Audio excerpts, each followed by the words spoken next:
Hello, my name is Brad Sperber, Senior Policy Director at Keystone Policy Center. It is a great pleasure to moderate this panel discussion for Keystone Symposia and to welcome all of you who are taking time out of your, I have no doubt, busy schedules to participate in this session from around the world.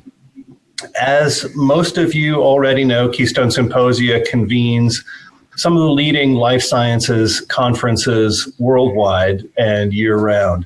And this virtual Keystone Symposia e-panel event is part of an initiative to bring more science to more people in targeted ways. Today's discussion focuses on health disparities, especially as they relate to type 2 diabetes.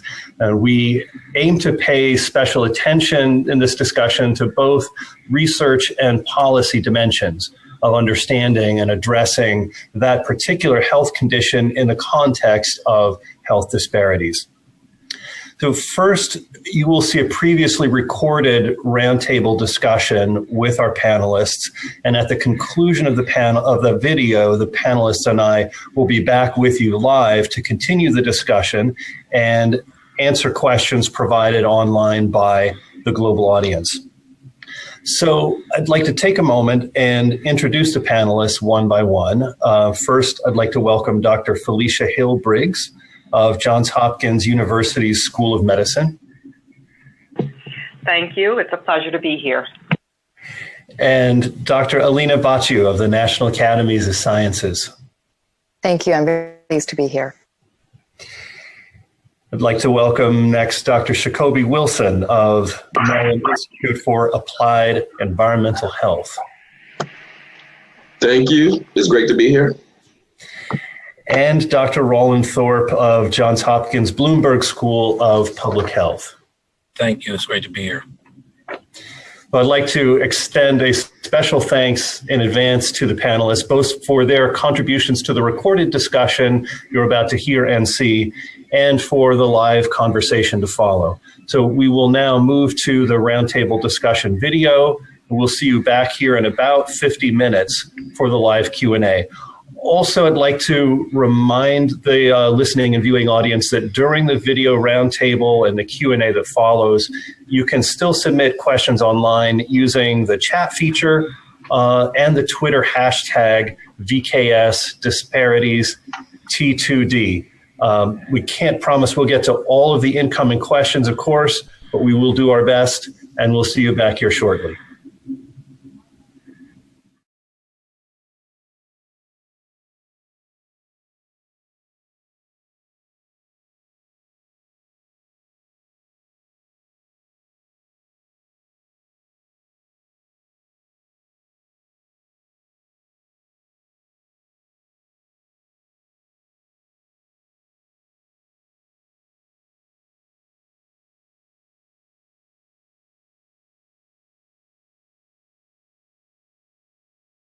Well, thank you for being here, everyone. I'd like to welcome you to Keystone Symposia's conversation on health disparities, with a focus especially on type 2 diabetes, and would like to move right in with a first question for Jacoby and ask if you could speak to some of the key social and environmental factors that contribute to health disparities at the community level. So when you think about communities, I like to talk about communities as ecosystems, community ecosystems. So what are the features of the ecosystems that make them healthy? So if the communities are healthy, the ecosystems are healthy, means that people who live in those ecosystems will also be healthy. So we're talking about access to healthcare. We're talking about access to food resources. We're talking about access to transportation, housing opportunity. We're talking about access to jobs, access to good schools. We're talking about access to environmental amenities, such as watersheds. We're talking about green space. We're talking about parks. These are all the features that make a community healthy. And so we think that people who live in those communities will also be healthy. We also think about some of the social factors. So things like poverty, violence, if you think about physical disorder, things like racism and segregation. You know, segregation plays a major role because it can concentrate social, environmental health, and physical risk. So all of those things can really drive conditions that lead to health disparities. And so for me, when we think about the community is a living, breathing organism. You have these features that are what we call health promoters or salutogenic. So these are features that can promote health, and you have features that are more pathogenic. So when I think about health disparities, how can we eliminate health disparities? We need to focus more on health promotion. We got to think about salutogenesis. We have to think about, which is a term coined by Antonovsky. How can we make communities healthier, look at well-being, look at quality of life across all dimensions of the environment? So the social environment, the physical environment, the economic environment, the political environment, the natural environment, and also the spiritual environment. And Roland, based on your research, how do these kinds of social and environmental factors affect men in particular, and especially men of color? So what I've particularly think about when I think about the social and environmental factors that affect health, I was a project director about 10 years ago where we decided to look at integrated community. We want to understand how health disparities or the impact of people living under the same social and environmental conditions. Do we still see the same pattern of health disparities? And we found the answer to that, particularly with men, no. But the environment that we were looking at was a high poverty-laden income, low-income environment. So we did note that we did not observe disparities in a number of health outcomes, self-report hypertension, self-report diabetes. There was no difference between black and white men who lived under these conditions. And it speaks to what Sakobi just talked about. These conditions do impact, social contexts in which people live in do impact behavior and behavior change, because your individual choices are constrained by the social context in which one lives. Mm-hmm. Well, can we see the impact of health disparities in morbidity and mortality rates of type 2 diabetes in the United States? I think this is a question certainly to Felicia, Roland, and anyone else. Well, I'll start, and then you all feel free to join in. But I often describe to communities with which I work diabetes as a disease that discriminates. I would say it's almost a model disease for talking about health disparities. Prevalence of diabetes is really associated with socioeconomic status. So, for example, prevalence rates of diabetes in people with a high school education or greater is 7%, whereas prevalence of diabetes in people with a high school education terminally is 10%. People with less than a high school education, prevalence of diabetes is 13%. Similarly, you will see that the prevalence of diabetes differs by race and ethnicity. So Hispanics and African Americans have twice the rate of diabetes as whites, and Native Americans have more than 2 times the rate of diabetes. And so it is a model condition for looking at the various factors that play a role, the various social determinant factors that play a role in health disparities. Could you outline then some core interventions that focused on individual behavior can help significantly reduce the impact of what we characterize as systemic factors in prevalence of type 2 diabetes? Yes.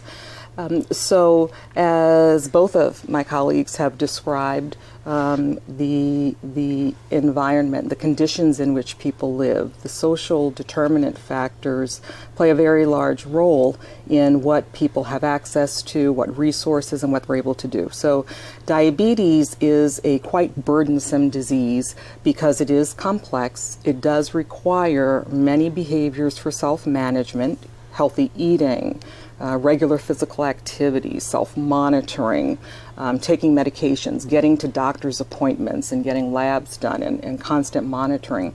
And so for persons in low resource environments, it is virtually impossible to I'd say, be able to implement the standard of diabetes care and diabetes self-management. So if you're living in a food desert, certainly meeting the recommendations for healthy eating becomes extremely difficult.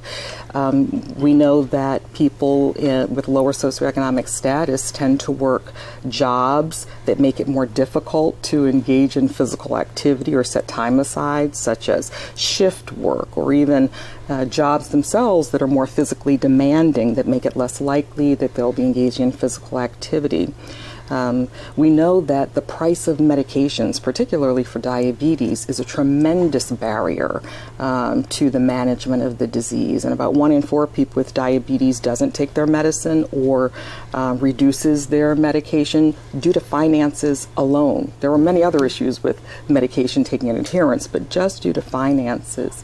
And certainly accessing medical care and the routine follow are all very, very challenging. And so as a result, not surprisingly, we see that the morbidity, the complications in people who are deemed populations of health disparity are much greater than in whites. So in African Americans, for example, we see 4 times the rate of lower extremity amputations and end-stage renal disease from type 2 diabetes. And mortality rates are double those of whites. So do the nature or importance of the needed interventions vary by population group? Right. Well, so we have, and I'd say over the last 10 to 15 years, much of the research on interventions has focused on what I call compensatory interventions.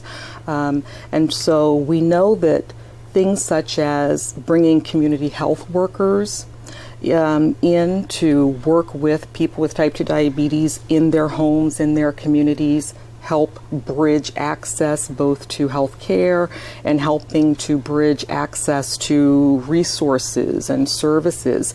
That improves diabetes outcomes in the people who received community health worker interventions. There are programs such as grocery delivery services, wherein there's a partnership between the community and a grocery store that's not in that community because of the food desert, and groceries are delivered to a church or community center where people are able to pick them up. We have patient navigators, neighborhood navigators. We have many different interventions of this sort that are really there to fill in the gap, because there is a true gap that prevents people from accessing what they need. And so I'd say there are compensatory interventions that help, and they help people right here and now. Ultimately, however, we are going to need to move past compensatory interventions towards ones that are actually intervening on the barriers themselves, the social determinants. I'd like to introduce explicitly the dimension of public policy and ask Alina if you could speak to how policy change going forward from this point in time can help reduce or prevent health disparities. To Felicia's point about the need to move beyond these compensatory responses to challenges such as diabetes, I would say that a term that a lot of us in public health use is upstream. The need to move upstream, meaning before the person falls into the river, putting in place the barriers necessary to keep them from ever doing that. And the more upstream you move, the greater the impact at a population level. And when we talk about policy, we're talking about a number of different things. We're talking about policy in the public sector, so government policy at the federal level, at the state level, and at the local level. We're also talking about policies in the private sector, such as policies of businesses and employers and the effects that they can have. And I'd say that almost everything that my colleagues have talked about so far could be affected at some point or another by the sort of buttons and leverages, or levers, I should say, of policy. They can either create greater harm or can present greater opportunities for help. And that goes, for drug pricing, which you were talking about. It goes to zoning, which you were talking about. It goes to the very distribution of resources in society. So policy could have just an absolutely dramatic impact. And I can even provide a few examples that I think a lot of people will be familiar with. when you talk about policy, you could be talking about U.S. agricultural policies and the ways that we've learned over the recent years that our investments and our subsidies to products such as soybeans and corn provide a complete disconnect from the advice that is given by HHS, for example, the Department of Health and Human Services, on how your healthy plate is supposed to look. We're subsidizing fruits and vegetables at what, like 1%, I think, of the subsidy that's invested in other things. So that's one example. And in the business sector, I would say that I think we've seen a real awakening over the last decade among employers, both large ones and more mid-sized ones, thinking about their own investments and recognizing that it's not enough to have policies that help employees be healthy in the workplace. It's not enough to have, smoking cessation or have a gym or have a healthy cafeteria. Because at the end of the day, they still go back. Exactly. So what can we do to invest in communities? And so we've been seeing some businesses begin to look at things like that, and what might be some of the ways to leverage their investments in the workplace and worksite. Yeah. Well, and I want to acknowledge you definitely broadened or widened the lens that I introduced. I asked about public policy, and you're reminding me if we define policy very broadly as simply a rule that governs what should happen in a set of circumstances, there are policy levers in all kinds of organizations and at different levels of influence and jurisdiction. Jacoby, what kinds of community level partnerships and planning and policies can help to combat health disparities? I think Alina hit on some really important points about investments. How do you invest in communities? I mean, and Roland can probably speak to this too. I mean, if you think about the history of some communities of color, you have divestment and disinvestment. So you have some communities where and disenfranchisement. Right. Yeah, right. So you had some communities where resources moved out, the jobs moved out, the grocery stores moved out, right? The housing opportunities moved out. And now what we have in many of our cities, particularly in D.C. and Baltimore, for example, you have revitalization, which is really a way to displace people who were left behind by suburbanization, and now they've been displaced by urban revitalization. So they're going to be moving to suburban rings that are actually do not have the infrastructure. Those investments are moving back into the cities where people who are transient, who are higher income can benefit. So we have to look at our investment policies, how we invest in building healthy communities. We have to look at our zoning policies. One unique example is looking at race-based zoning, the history of the racialization of spaces. The first city in this country that actually used race and racism in zoning was Baltimore. Yes. So you look at the historic so look at why Baltimore looks the way it looks today. You have some communities that have resources, some communities that have a lot of vacant lots, vacant houses, more lead-based paint, closer to industrial hazards, legacy sites, and food deserts and food swamps. That's not by accident. So it's really about how we invest in people. And so we invest in people and communities. So let's look at our zoning policies. Let's look at our planning policies. Let's look at Baltimore is actually doing a good job in trying to address food insecurity. So you have mobile markets, you have the urban agriculture. There's a lot of work being done to try to agent in place and how seniors having access to food.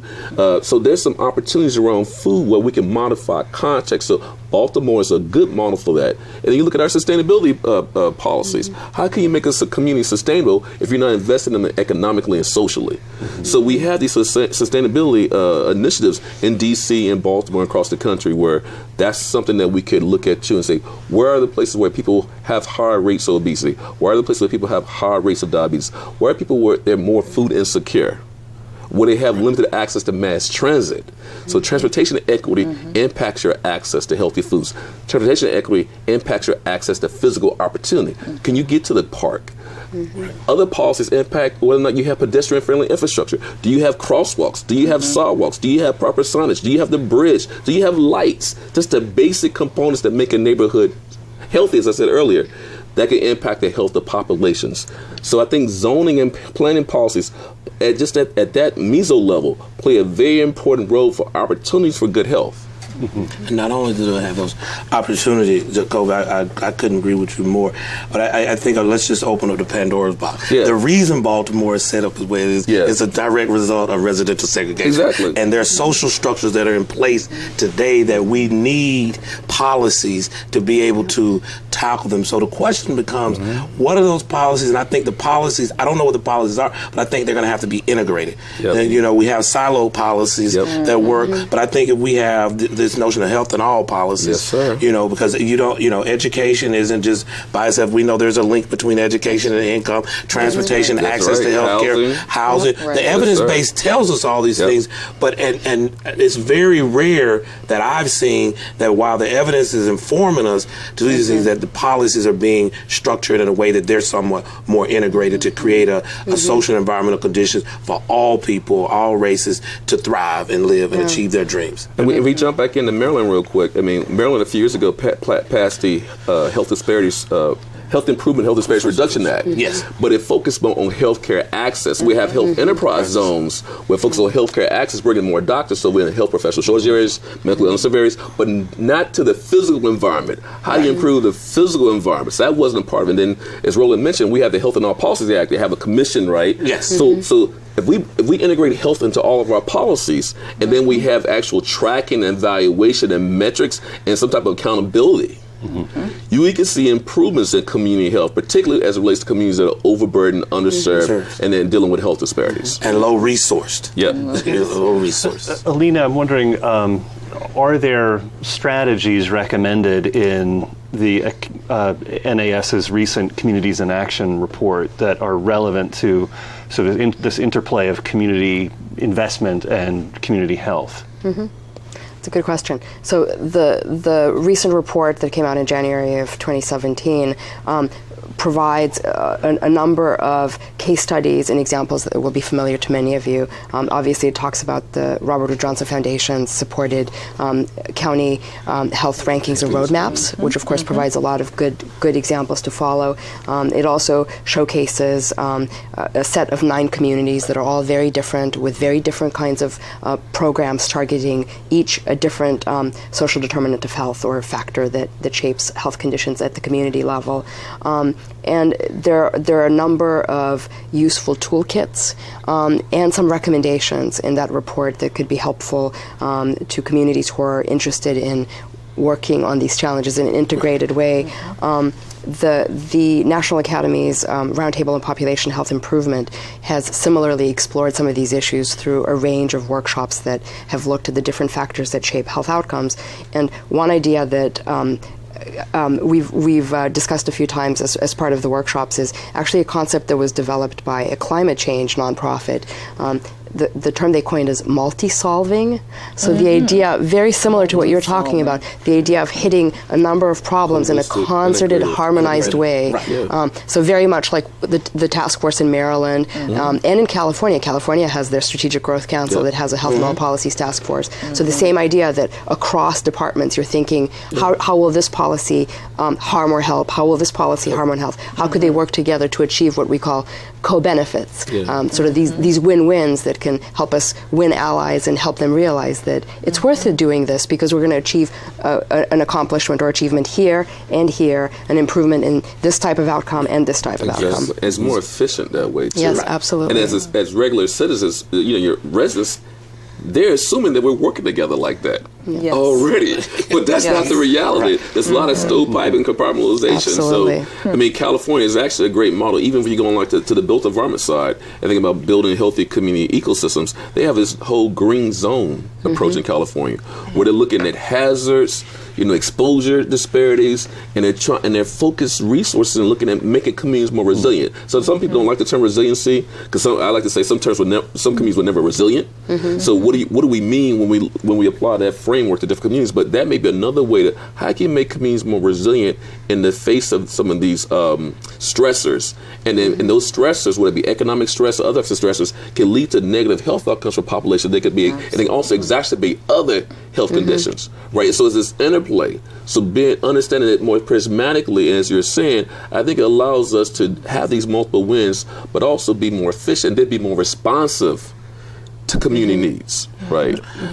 So go ahead. Yeah, I was going to say that was one thing we haven't talked about as it relates with policies, the needs of the community. Yeah. So we can go put together policies, and if the community don't need them or don't see the value of them, then it just sometimes I've seen it that it may fall just on deaf ears. The community and the lack of value from the community. I think it's important to engage the community. And I know Felicia and Kobe, y'all know this well. You got to engage the community there so that they can see these resources being leveraged in an efficient manner. And Brad asked me that question. I didn't answer it well. So you're exactly. So thanks for I know Brad's gonna, so thanks for the pitch. Let me knock it out. So there are partnerships. I mean, I'm on the board of Community Campus Partnership for Health, CCPH. So it's all about CCPH. So we're all about use of partnerships and community engagement to address health disparities and achieve health equity.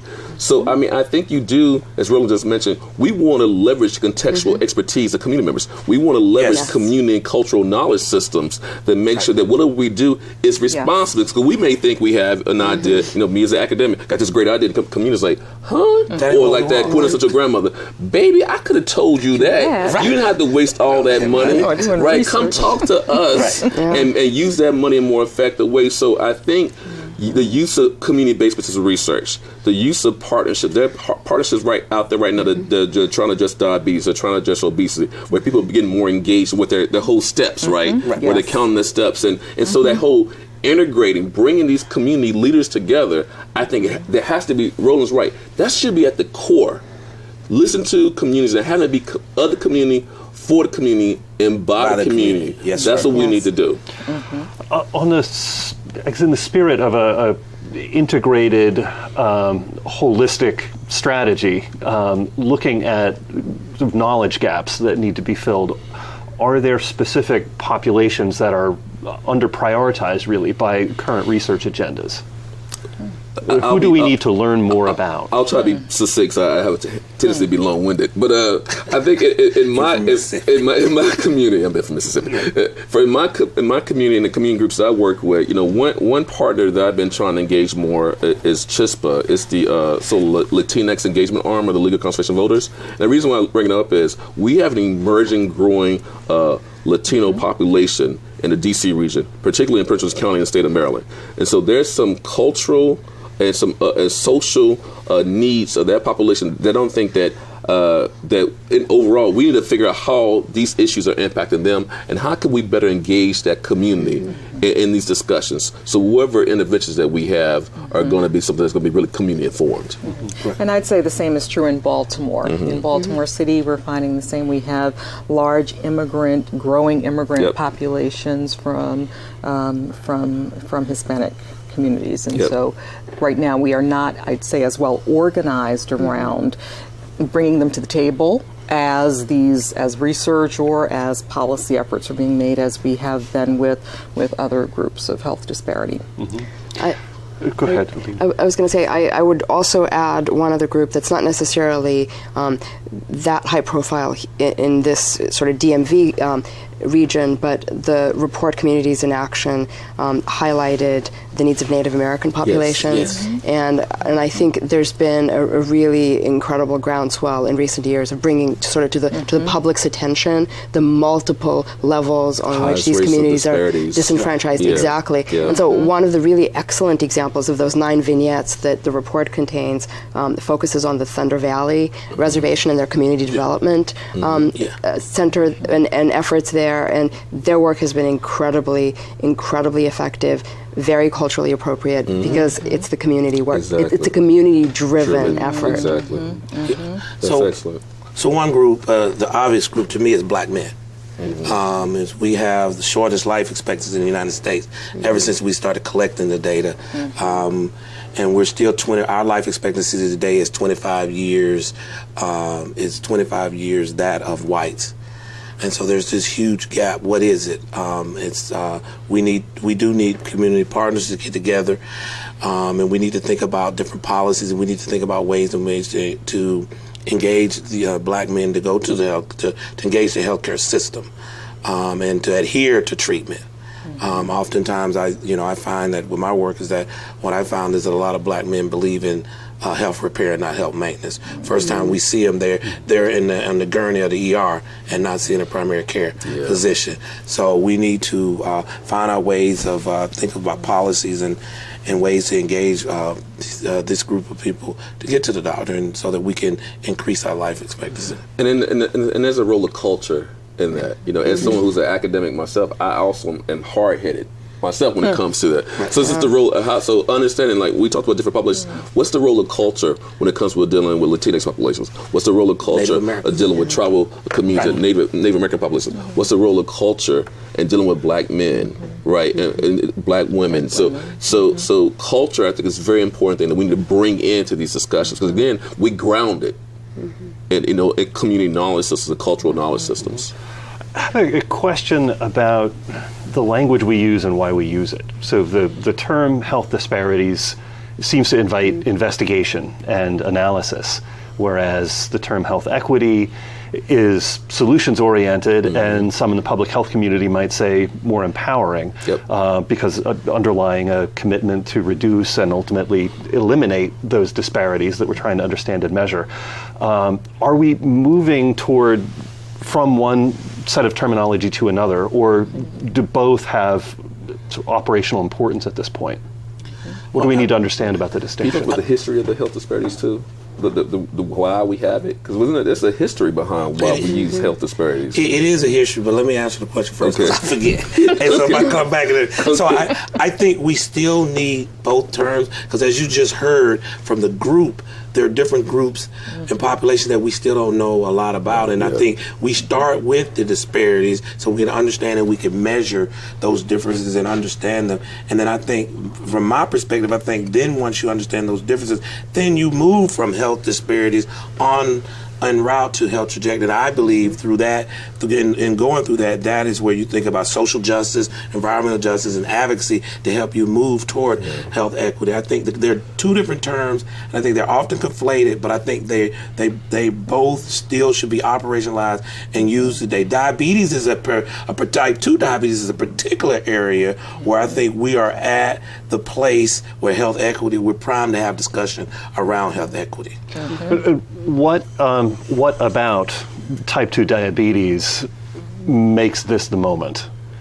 I think the evidence base. I mean, Felicia could tell you probably better than me, but I think it's really that we have, we have an evidence base that can inform us on the next set of interventions that we need, and then not only interventions, but we can start thinking about policy relevant solutions that are upstream and downstream. And I just like to think, when I think of equity, I think of the connection of working upstream and downstream together, touching all levers to have a synergistic and multifactorial approach. If you ever figured out, I'm all about intersection and multifactorial approach, because I think that's where we need to go next. And it's more efficient. So, and let me just say, we're also at a very opportune time with type 2 diabetes, because we do have policy that's been enacted. In 2009, Congress passed the National Diabetes Prevention Act, which gave the CDC oversight of both surveillance and dissemination of the National Diabetes Prevention Program. The National Diabetes Prevention Program is an evidence-based program started in IDDK, multi-center national clinical trial and trials in 5 different countries that showed that we absolutely can delay or prevent onset of type 2 diabetes in people who have pre-diabetes with an intensive lifestyle modification program.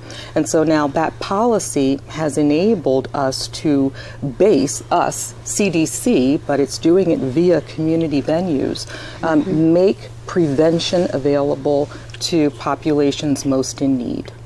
We're able to do it in churches. It doesn't require a healthcare provider. It does not require coming to a doctor's appointment. And we are able to empower people in the communities to do the program. And CMS is now reimbursing communities for doing prevention programs. Which is a first in this nation, and we're currently carrying out a Medicaid demonstration program, wherein CMS will determine if they'll reimburse for Medicaid prevention done in communities. So, it's Can I speak to the question? I like what Roland said about moving towards addressing health inequities. I mean, for me, he mentioned this term, social justice. I think a lot of what we're talking about, looking at type 2 diabetes or other chronic disease conditions, we have to talk about social injustice and the embeddedness of social injustice in our policies, right? So for me, it's really important that highlight structural inequalities, right? Environmental inequalities, economic inequalities, and then how you see those things, how they operate on the ground. And so I like to talk about how, power, privilege, and isms are embedded in how we zone, plan, and develop. Like we talk about Baltimore, there's other cities, they don't look like they're by accident. Where good housing is that didn't happen by accident. Where grocery stores happen by accident. Where positive transportation infrastructure didn't happen by accident. And negative transportation infrastructure, it didn't happen by accident. So I think we have to be able to understand that, and as Roland said, we have to have evidence. So we're going to collect data to see how those things macro operationalize the meso level, right? And then work on it through these policies, through these interventions with community.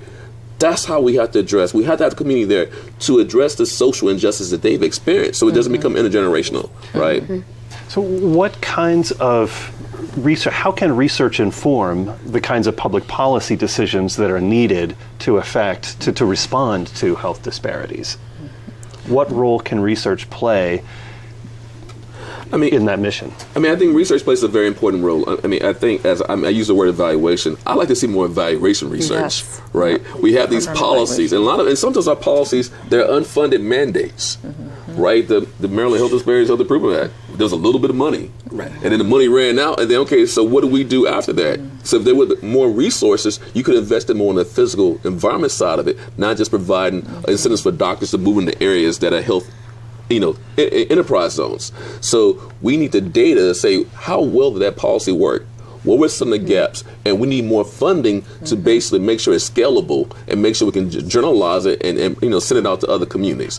And then some of my work, my community work, we're doing research as simple as doing block assessments, cracks in sidewalks, trash on the ground, crosswalks, block by block, broken glasses on the houses, and then using that data to come up with a database and mapping it so we can visualize the data so communities can tell their own stories to their local policy mix, to their local zoning board.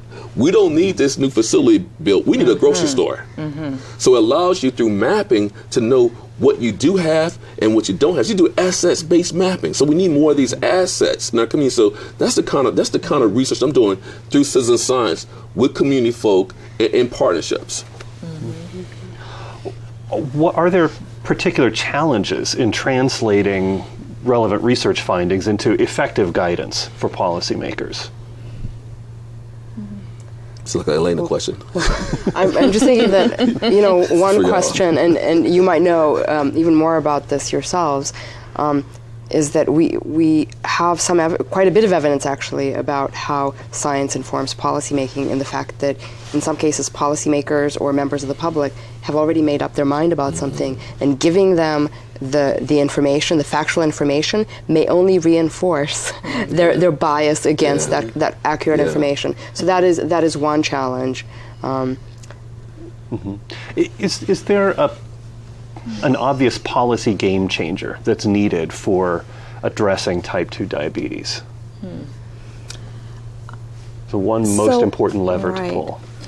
I'd say that, in the diabetes world, probably the priority game changer was prevention.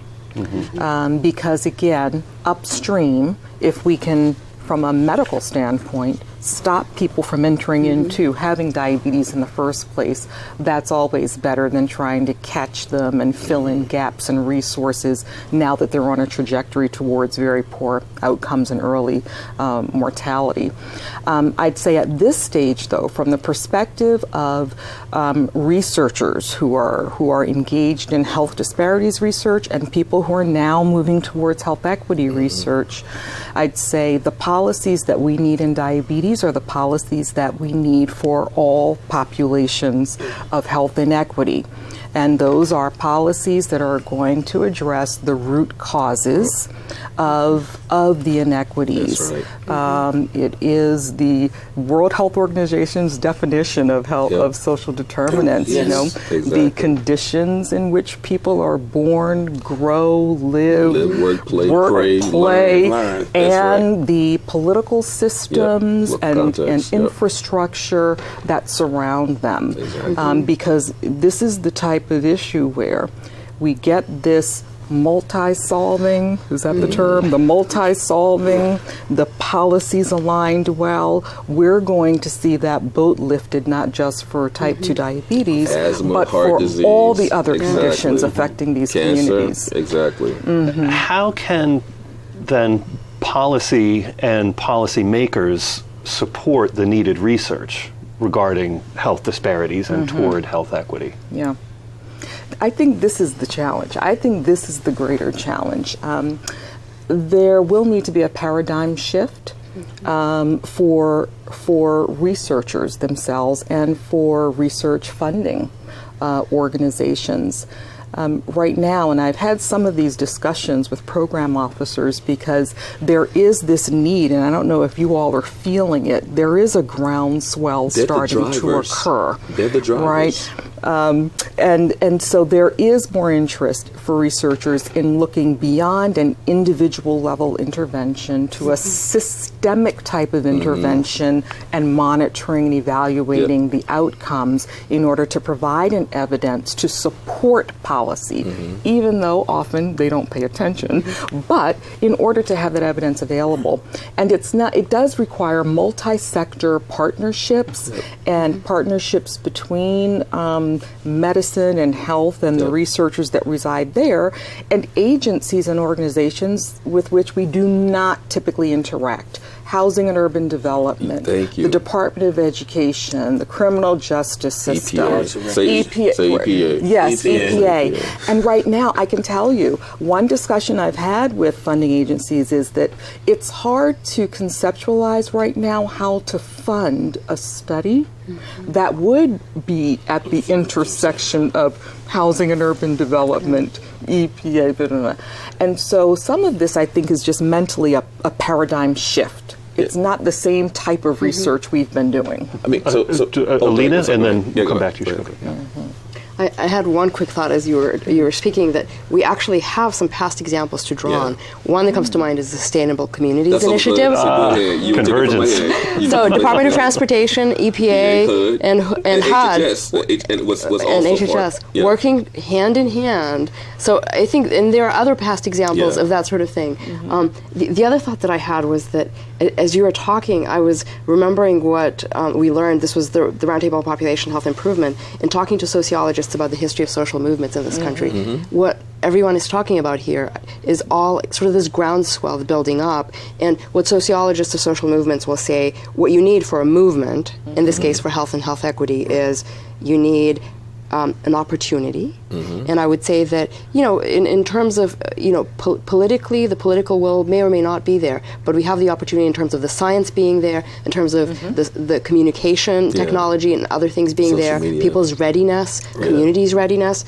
And the second part of it is structure and building the structure for it, and we're seeing that happening as well. And the third part of it is the messaging around it. And I think, as we were talking about research and the need to sort of connect the dots, I think it's incumbent on researchers to be, brilliant communicators that connect the dots for those who fund them, and for government and for the private sector. I mean, we just had a symposium on Saturday. The title was Environmental Justice and Health Disparities in Maryland and the Washington, D.C. area. So we had panels of community members, academics, lawyers, practitioners together on panels talking about transportation equity. We had a session that was organized by Devin Payne Sturgis. We had people from DC Hunger. I think we had from the Prince George's County Food Equity Council on food issues. We had folks from Baltimore. The transportation session had folks from Baltimore dealing with the red line issue and folks from our area dealing with the purple line issue. We had sessions dealing with chicken farms and health issues. We had sessions on water quality, dealing with water quality, air quality and pollution, and children's health issues. We had a session about action, what advocates and scientists could be doing together to help make sure science is for the people. So that symposium, we brought together these different, stakeholder groups talking about these issues in a way that I think is very relevant to our discussion. And I also was going to say, of course, highlight Robert Wood Johnson's cultural health program is a way that could be a motivator and could be a change agent. Also, what PolicyLink is doing could be a way to kind of relook at what we're doing and when it comes to funding. And I think NIH has a huge role to play and moving away from its current model of how it does research to the more to me practice oriented, solutions oriented research. I mean, we had NMHD and maybe a few other institutes, but not enough research has been funded on actually solving the problems. Too much research has been funded on just studying stuff, and that quintessential grandma, grandpa. Why are you spending money on the why? You need to be studying money on the solution. I did want to ask, are there research needs that should be highlighted as priorities going forward, as some departure from the status quo? Different investments, partnerships, collaboration, or just shifts in objective? I would say, going back to Linda's comment about the sustainable program, bring that back. That partnership program, make that a core within the federal agency, like as a core model.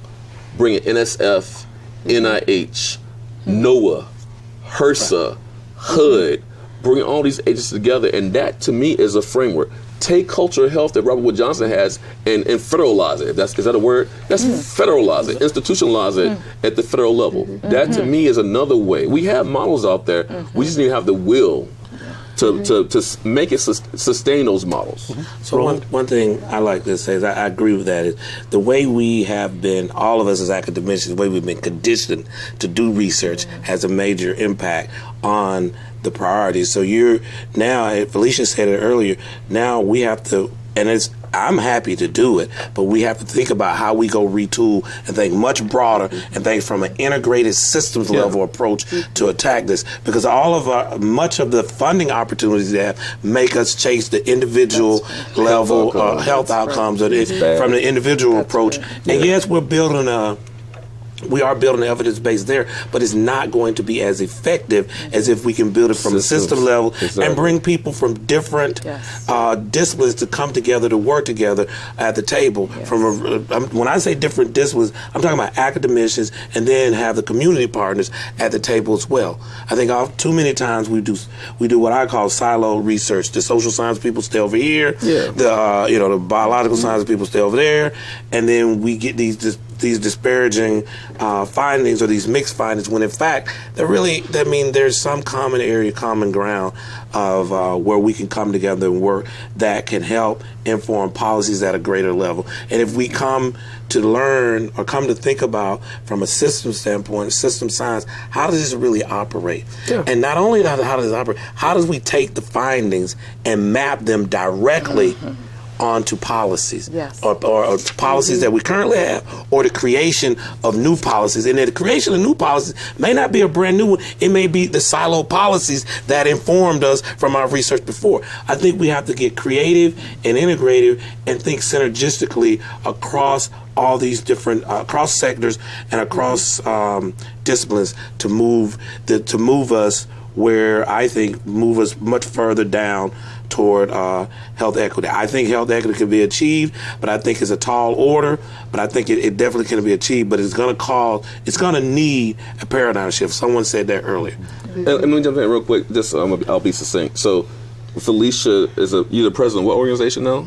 The American Diabetes Association. So American Diabetes Association, American Public Health Association, the American Planning Association, the National Organization of Minority Architects, Architecture, Planning, Diabetes, Public Health, American Medical Association. These associations should be also at the table pushing this, systems research, and not just systems, partnerships, and then the practice too. So we're doing the research and we're doing the practice through these associations. It's beginning to happen a little bit. I mean, I know that there was a CDC grant to APA affiliates around the country, and actually a few years ago in 2013, I think, the American Institute of Architects held a summit on health and design that had the acting Surgeon General come out and sort of deputize all the designers and architects in the room to be public health workers. And so there is, I think, that sort of awakening. And it was a joint meeting with architecture, schools of architecture, and schools of public health in That's a couple right. years I ago. forgot about that. Yeah. A couple years ago. So it's there. So I think positive signs. We need more. We need more of that. Yep. Well, and this may set up a closing question, very open-ended, and I raise it to any of you. Is there a specific systems change you would most like to see if granted that power? One change for all of this collaborative energy to work toward.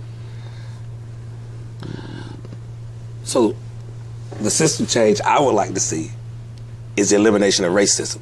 There you go. So that's the elimination of racism. Because I say racism, Felicia talked about root causes earlier. And I think when we talk about health disparities, and we try to say, that's the root cause of it. But we don't, and it's the fabric of America, but we don't want to have those conversations. But that, I think, that's the system I want to dismantle. And I think if we dismantle that, we'll be we'll take leaps and bounds towards achieving health equity. And someone who's an environmental justice researcher and advocate, I mean, I think to me a lot of the issues the communities I serve is environmental racism. Yeah. You know, so we're talking about environmental racism, environmental class, environmental justice. It's the racialization of spaces, right? You know, how some people are, you know, we talk about, you know, Martin Luther King, 50th anniversary of his assassination was April 4th. So, you know, last month. There were men out there protesting, was working with essential workers like, I am a man. They had signs, I am a man. So treating people with humanity and making sure that, you know, people of color, that we deserve to exist, right? And I think, and then you see how our being marginalized and disenfranchised, that's embedded in a lot of these policies. So we're being serious about, you know, achieving health equity. We have to address racism. We have to address structural racism in all of its forms.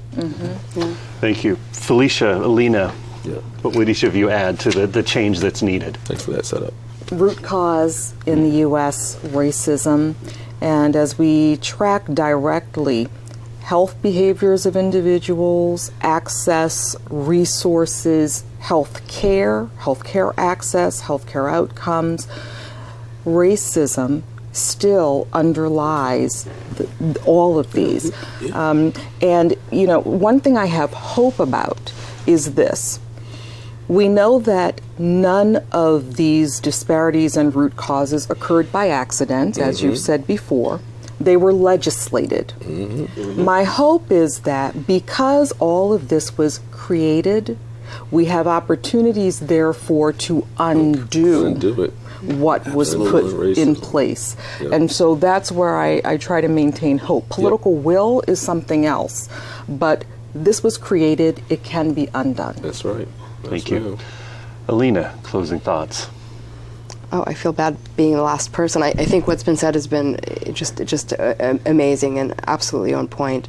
I would maybe just say that racism was actually the root cause that was lifted up in the report, Communities in Action, Pathways to Health Equity.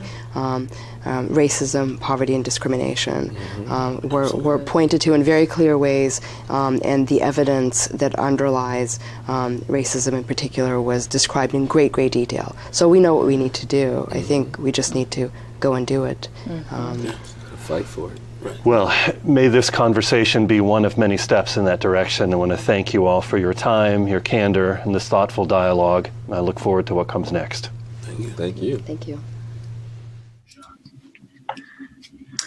Welcome back, everyone. At this point, we would like to continue the discussion with a live Q&A and get to as many as possible of the questions that you've submitted online, either as you've viewed the recorded discussion or in many cases in advance. And want to just extend another thank you to the hundreds of registered participants in the audience that we can see just from the active chatting going on right now. And the chat field is drawn from across the United States, many locations in Africa, elsewhere in the Americas. Thank you all for joining us for this. So we'll move into a series of questions, and we hope you keep your questions coming. I'll direct the first one to Felicia. Where do you see gaps in the research related to type 2 diabetes, specifically pertaining to prevention of health disparities or to etiology? Well, I think we've made a great deal of progress in research on type 2 diabetes and health disparities in terms of identifying and quantifying health disparities, the populations that are most impacted, and the outcomes of health disparities. And I think we also have a fair amount of literature now on social determinants of health as one of the primary contributors to health disparities. I'd say there are two areas of gaps in the research that I would like to highlight. One is that we really don't know as much about the physiological pathways through which social determinants impact onset of type 2 diabetes, and in particular factors such as exposure to socio-ecological stressors, the duration and intensity, chronicity, age at which exposure to these determinants occurs, impact development of type 2 diabetes. A second area that is a gap really is an area in need of evolution, and that is the types of interventions that we are researching in order to address health inequities in type 2 diabetes. I'd say over the past decade, there's been tremendous progress in individual level interventions that target ways to compensate for social determinant circumstances, additional supports and services, community health worker interventions, and neighborhood level interventions that can help people manage the fact that they're living under social determinant conditions. The evolution would be a focus more on getting at root cause interventions that intervene on the social determinants themselves and bring about more systemic change that would be able to show an impact not just at the level of an individual, but rather a population. Thank you.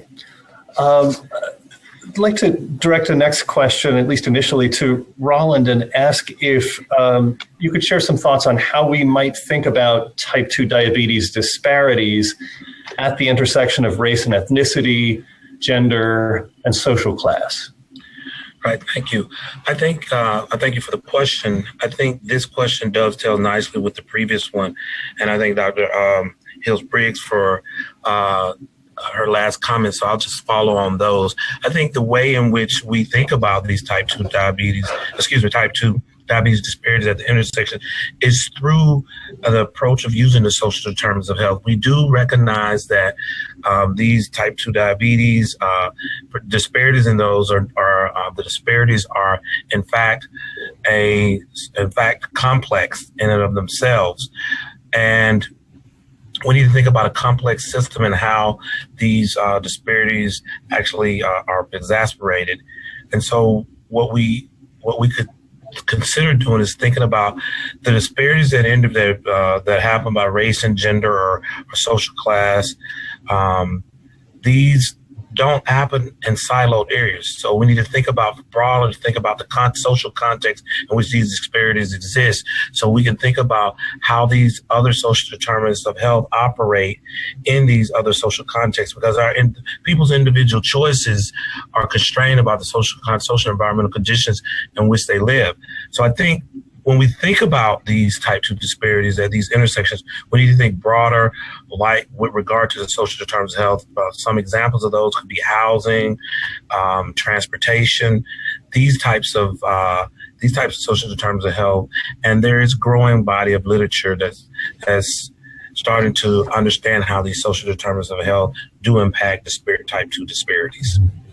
Thank you. And I think that takes us, provides a nice segue into a question that I'd like to ask Shakobi to consider. In staying in the context of social determinants, how can we address environmental factors contributing to type 2 diabetes incidence in impoverished communities, rural and or urban? Yeah, thank you for the question. And I will also dovetail on a dovetail. So what's really interesting when you think about environmental factors, the environment is where we live, where we work, where we pray, where we learn, where we play. And so we find ourselves in various microenvironments. So how can we modify those microenvironments to be more salutogenic, right? So that's a term that I talked about before. It's really about health promotion. It's about wellness. And I think a big part, if you look at urban and rural areas, is access to the infrastructure that allows people to be physically active. And so there's people are not just dealing with, we think about type 2 diabetes and other chronic disease conditions, it's just not dealing with the fact that, you have to think about context. So you may not have access to food resources, for example, in both urban and rural areas. You would say in rural areas, we expect, well, aren't people farming? There may be a disconnect from the farming resource to actually get into the rural population. In an urban setting, people may not have access to good food infrastructure. So we talk about the issue of food deserts and food swamps, right? You may have limited access to grocery stores, supermarkets in urban settings, limited access to farmers markets, and a higher overabundance of fast food restaurants. So context really matters. At the same time, you can have recreational deserts where you have limited access to physical activity opportunities, right? So maybe you don't have parks, maybe you don't have recreation facilities, maybe you don't have gyms, or you don't have high quality. And then you overlay that with psychosocial stressors, right? Maybe there's issues with crime and violence that reduces your opportunity structures, your opportunity to actually go participate and take advantage of those physical activity infrastructures.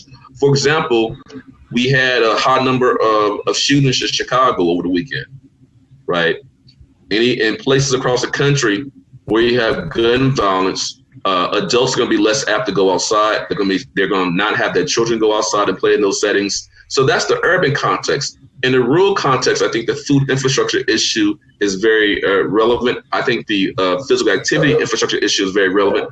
And also the role of culture, I think, is very important in both urban and rural settings. When we think about very impoverished settings, whether it be in Appalachia, whether it be in some of our colonias, whether it be in our tribal communities and reservations, how can we focus on cultural wellness as a way to connect the dots across these social determinants? And now be a way to empower folks to take control through decision-making, through policies that will allow them to change their context that fits their culture, so they increase access to food, increase access to physical activity, and hopefully decrease these health inequities. And I'll be quiet. Okay. No quiet allowed today. Okay. And to continue building on this thread of discussion, I wanted to ask Alina if you might be in a position to speak to some examples of effective diabetes care that are relevant to rural tribal communities specifically. So I don't know if I could speak specifically to diabetes-focused programming, but I can definitely speak to the fact that work that's come out of the national academies has looked at tackling those root causes that Felicia was talking about to address non-communicable diseases such as diabetes. And actually one of the really exciting examples that we showcased at a workshop that was focused on achieving rural health equity and well-being was the work of the Diné Community Advocacy Alliance in Navajo Nation, where they were able to implement a tax on unhealthy foods and remove a tax that had heretofore existed on fruits and vegetables. And by taking that step, they were able to curb consumption of sugary beverages, foods like chips, fast foods, that sort of thing. But moreover, their effort was intended to help increase attention to traditional foods that were healthier. And the community really came together around implementing that policy. It was really with everyone's buy-in and support. Another example is the example of the city of Berkeley in California, which was successful in enacting a tax on sugar-sweetened beverages. And the reason they were able to do that is that they paid a lot of attention to the regressive nature of such taxes. Sometimes they're called sin taxes, which is sort of a negative way to frame them. But what they did was in conversation with their community leaders and with community residents, they were able to design the tax in such a way that the proceeds from it could be put back into health promoting programming in the community, as opposed to having it go into the general fund. So those are just a couple of examples of policies that communities could enact that can help address some of the underlying factors that can lead to developing diabetes. Okay, so there may be, it sounds like there are policy strategies developed to address a host of other health conditions and societal challenges. that can be sort of applied laterally to have an effect on diabetes prevention. Yes, and my understanding is that in the Navajo Nation communities, there was really a focus on the fact that diabetes could be a significant issue, and we're already aware of the disparities among certain ethnic populations, and so they were able to focus on those statistics specifically in designing their policy. Thank you. And Alina, could I ask you a follow-up question and widen the focus a bit, just given the national scope of the National Academy's work? What, from your perspective, could the federal government of the United States do within the next year or so to have a significant impact on health disparities around diabetes? Is it possible to get that granular? So I don't know if I can pontificate about the role of the federal government necessarily in particular, but as was highlighted in the video by all the speakers, there's a need to tackle the underlying causes of diseases such as diabetes at multiple levels: local, state, federal, and also in the private sector. And there are many opportunities to make changes, both in policy and in terms of the cross-sector partnerships that are available to support that kind of work. One example that comes to mind is actually sort of a broad finding from the research of Glenn Mays and his colleagues, who looked at the density of community partnerships and coalitions across the country. I think they looked at 500 different areas. And what they found was that areas that had a really rich, dense array of community partnerships that were developed to tackle underlying health issues were less likely to have high rates of a number of health conditions, including diabetes. So that's one solution, to have just a lot of cross-sector attention to this work. We have also seen in a number of the examples that we have featured in the work of the Roundtable on Population Health Improvement that the work of addressing the underlying causes of diabetes can be done in school-based efforts, a variety of place-based interventions. One that we have featured that I think several of you may have touched on. I think Roland actually did in his remarks in the video, the Moving to Opportunity program of the Housing and Urban Development Department that looked at what would happen if certain members of the community who are in high poverty areas were moved to housing, or given the opportunity to move to housing in lower poverty areas. And what they discovered, and they weren't looking at, achieving health improvements at all, but they discovered that one of the results was an improvement in rates of diabetes. And so obviously housing has stability of housing, quality of housing has an effect on a variety of outcomes. As Felicia said, we're still, I think, as a nation, the exact ways that can achieve those kinds of improvements. But it's clear that this is one of those areas, and that's in part because higher income communities are more likely to have grocery stores that have fresh fruits and vegetables, are more likely factors are for good health. Thank you. Our next question. I'm sorry. Brad. I'd like to just add a bit to your question about what the government can do. I think we have one model of a road forward to reduce disparities in diabetes in the diabetes prevention program. So the diabetes prevention program is an evidence-based program that began as a multi-center NIH-funded research trial that demonstrated that through intensive lifestyle modification, through a structured program, people can cut their risk. People with pre-diabetes, these are people at high risk of onset of type 2 diabetes, can cut their risk of of developing type 2 diabetes in half. And so in 2009, the Congress passed the National Diabetes Prevention Act. And so at this point, the government did institute policy that allows diabetes prevention to be disseminated throughout the country. This enabled the CDC to have an oversight role in the standardization, dissemination, and monitoring and evaluation of diabetes prevention programs. Importantly, this diabetes prevention program is able to be conducted not just within healthcare, but within communities. The CDC has funded organizations that are conducting diabetes prevention programs specifically in underserved, rural, urban, ethnic minority, high-risk populations around the country.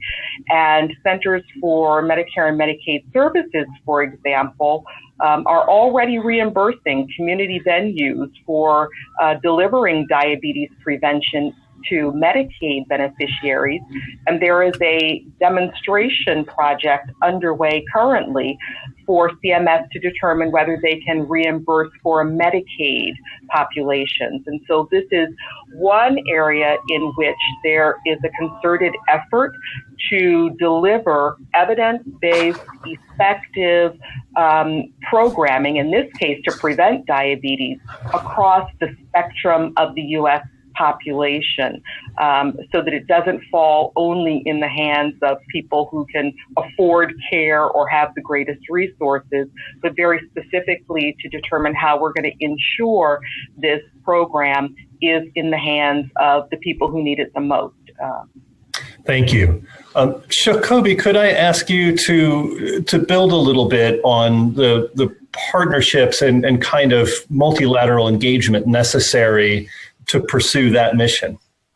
Yeah, no, I think, Alina and Felicia hit on some really important points. And the point about partnerships, I think, is really important. I mean, so we have multi-sectoral partnerships. So you have partnerships between the health departments, for example, departments of planning, community partners. I think what's really interesting on the food side of things, there have been a lot of partnerships around food access. You have food equity councils across the country where, groups are working together to address food security issues. There's food sovereignty movements where you have folks who are talking about we need to have more food sovereignty. You have urban agricultural movements where you have communities coming together in partnerships. You have community-based planning initiatives where you have community member stakeholders more engaged in the decision-making process. And so I think when you think about the whole partnership approach, you can apply it to food access. You can apply it to physical activity infrastructure. And I think that's the power of what the panelists are saying. How can we attack the social terms of health? You can do it from a grassroots perspective, which is really, really important. And you can do it at a federal perspective, but you really need both. And I think at the interface, you have to have things happen at the meso level, at the community level. So, a lot of my work, we try to focus on sort of asset mapping. And I think it's already been mentioned about grocery stores. What are those positive features of the built environment that you need to have a healthy community ecosystem? Yeah.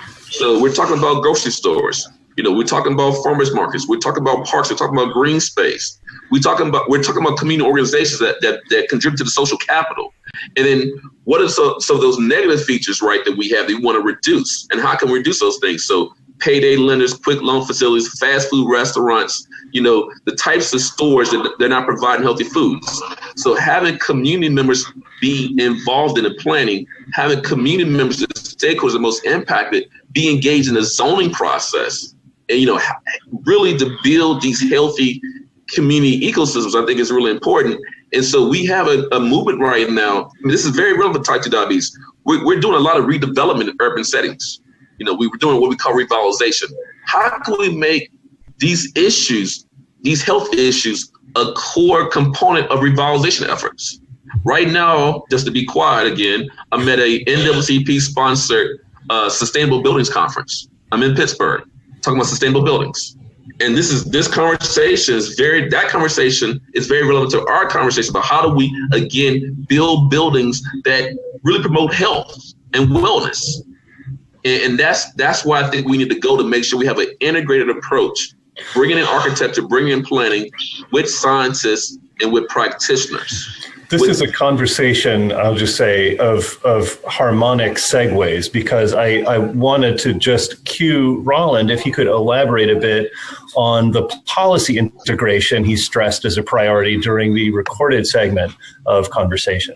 So, yeah, I thank you. I think in addition to that, I like to just make a point that with regard to these multi-sectors, I think these sectors, we should think broadly about our sectors. We should think about how legal can help us build these communities in addition to the traditional sectors that we think about that Jacoby and others have mentioned earlier. And how can we get transportation involved around these to help us as we start to bridge and build these revitalizations. With regard to policy, I think it's important at these different sectors. I think it's important to have community stakeholder involvement.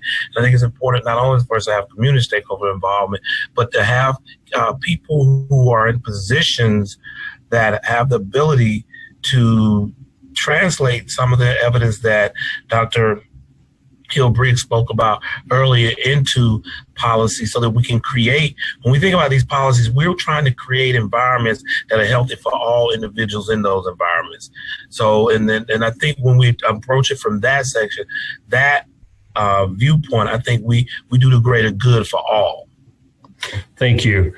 And our next question focuses us helpfully, I think, on interventions that are designed to address the needs of women in urban centers. Felicia, could you speak to how underprivileged and or uninsured women in urban centers are receiving diabetic care and management? Well, I think I'll address it not only as women, but as men as well, because if anything, we find that there are even greater issues with access to health care for men. And so women and men who are in underserved communities are experiencing the same types of challenges. I would say that care in many respects is inadequate. Diabetes is a challenging disease. There's certainly the need that people receive the correct medical care. And that's, I think, the primary emphasis within all of our healthcare settings. And in urban settings where resources are fewest, there is a great deal of attention put into ensuring correct diagnosis, medical care, and trying to help with access to medications and what's needed to manage the disease. Diabetes, though, is largely a disease of self-management and of behavioral management. And so in addition to the medications perhaps that have been prescribed, diabetes does require that people do such things as self-monitor their blood sugar levels, eat healthy, get physical activity, go to doctor's appointments regularly, get lab tests regularly. It's an expensive disease, both in terms of cost. It's the most expensive of chronic conditions for our healthcare system. And it's expensive with regard to time and energy. And so within underserved settings and clinics, we see that there generally is inadequate care available to help with that second aspect, the self-management. So some things that are being done nationally are really occurring outside of the healthcare setting. For people who are food insecure, for example, and use food pantries and food banks, Feeding America, as well as other food pantry services, have started an initiative in which they very specifically want to ensure that the food offered in these food pantries and food banks meet nutritional requirements for people with chronic conditions such as diabetes, high blood pressure, because they are so prevalent in the populations who are using these services and pantries and food banks. Feeding America, in fact, also has provided opportunities for people to get health education at the source of the food pantry itself, so that interventions around health are being built into the resources people, particularly in underserved communities, are using.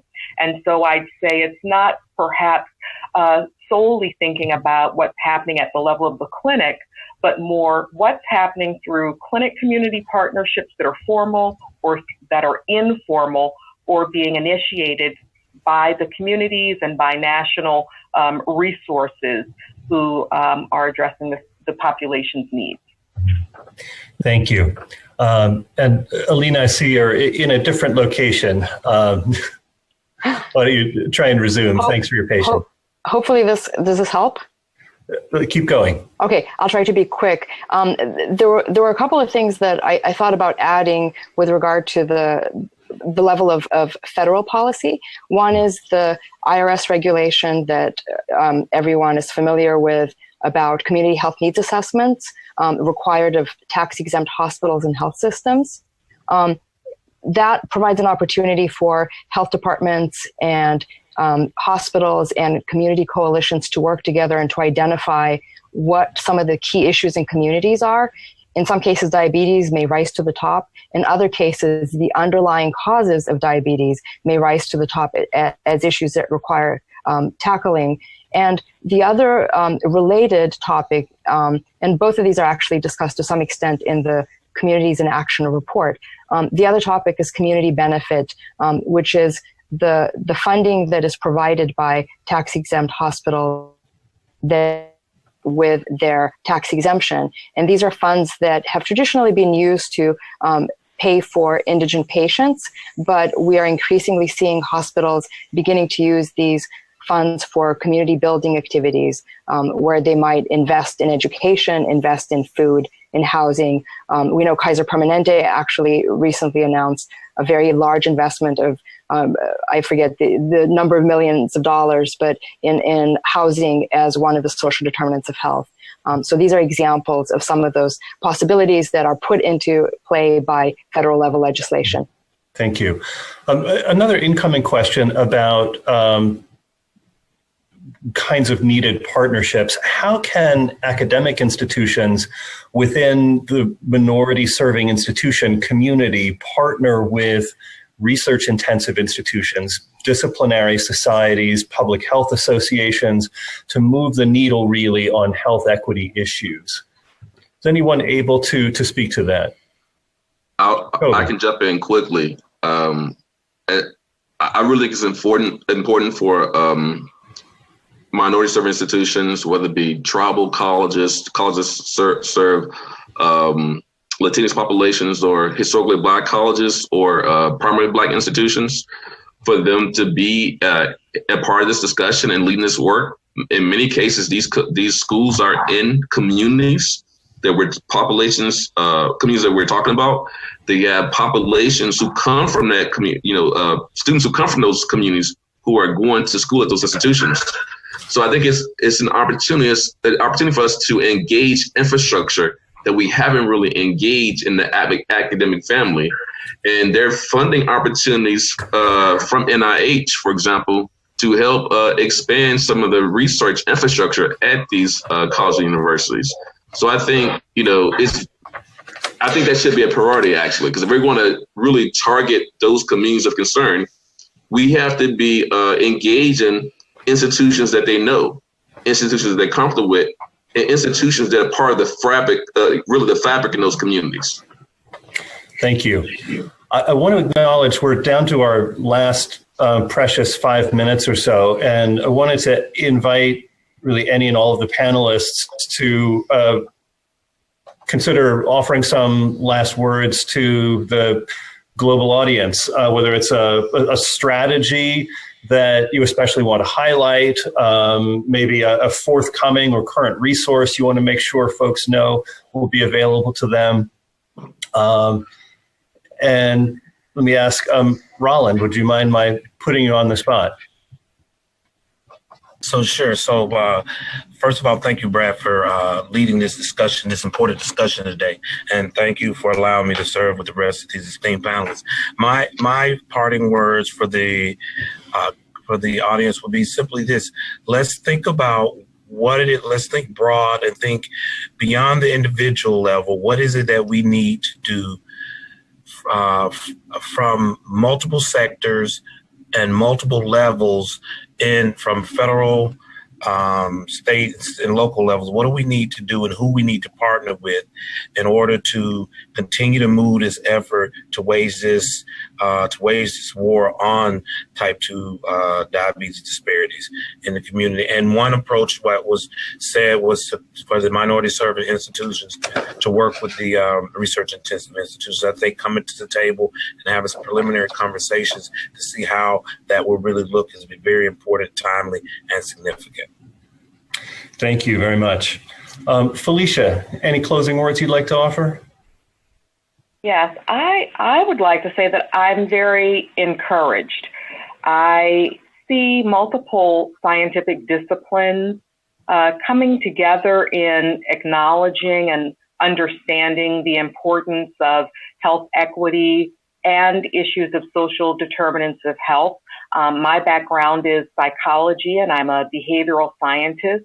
But within my field, we recognize that it is not solely about individual level behavior change. It is about those systems and those structural factors that influence one's capabilities and options and choices.